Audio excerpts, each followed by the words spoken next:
নমস্কার, ই নিউজ ভারতে আপনাদের সকলকে স্বাগত। শুরু করছি ওয়েদার আপডেট। ভারতের বিভিন্ন রাজ্যে আসন্ন দিনে প্রবল গরম পড়ার সম্ভাবনা রয়েছে। আইএমডি এর মতে ভারতের এপ্রিল থেকে জুন মাস পর্যন্ত তাপমাত্রা স্বাভাবিকের চেয়ে বেশি থাকার সম্ভাবনা রয়েছে। এদিকে পশ্চিমবঙ্গের তাপমাত্রা ক্রমশ ঊর্ধ্বমুখী। সর্বোচ্চ তাপমাত্রা স্বাভাবিকের থেকে বেশি থাকবে বলে ইতিমধ্যেই আলিপুর আবহাওয়া অফিসের তরফে পূর্বাভাস দিয়ে জানানো হয়েছে। তবে আগামী 24 ঘন্টায় দক্ষিণবঙ্গের একাধিক জেলায় বৃষ্টির পূর্বাভাস দিল আলিপুর আবহাওয়া দপ্তর। এমনকি কয়েকটি জেলায় ঝড়ের পরিস্থিতিও তৈরি হতে পারে বলেও পূর্বাভাস। আলিপুর আবহাওয়া অফিসের দেওয়া পূর্বাভাস অনুযায়ী দক্ষিণবঙ্গের একাধিক জেলায় আগামী 24 ঘন্টায় বৃষ্টি হতে পারে। বৃষ্টি হবে 2 মেদিনীপুর এবং ঝাড়গ্রামে।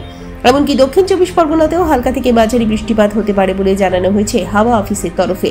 তবে আগামী বৃহস্পতিবার থেকে একাধিক জেলায় বৃষ্টি হবে। বিশেষ করে 2 24 পরগনা, 2 মেদিনীপুরে বিক্ষিপ্তভাবে বৃষ্টি হতে পারে। এছাড়াও পশ্চিমী জেলা যেমন পশ্চিম মেদিনীপুর, বাঁকুড়া, পুরুলিয়া, 2 বর্ধমানে হালকা থেকে মাঝারি বৃষ্টিপাতের সম্ভাবনার কথা জানানো হয়েছে। একই সঙ্গে কয়েকটি জেলায় আগামী 24 ঘন্টায় বজ্রবিদ্যুৎ সহ বৃষ্টির সঙ্গে 30 থেকে 40 কিলোমিটার গতিবেগে দমকা ঝোড়ো হাওয়া বইবে বলেও জানানো হয়েছে। আলিপুর আবহাওয়া দপ্তরের তরফে জানানো হয়েছে, আজ কলকাতার আকাশ মূলত আংশিক মেঘলা থাকবে। তাপমাত্রার বড়সড় পরিবর্তন আপাতত নেই। বাতাসে জলীয় বাষ্পের পরিমাণ ক্রমশ বাড়ছে। গরমের সঙ্গে আর্দ্রতাজনিত অস্বস্তি বাড়বে। উত্তরবঙ্গের 5 জেলার তাপমাত্রা পরিবর্তনের সম্ভাবনা কম।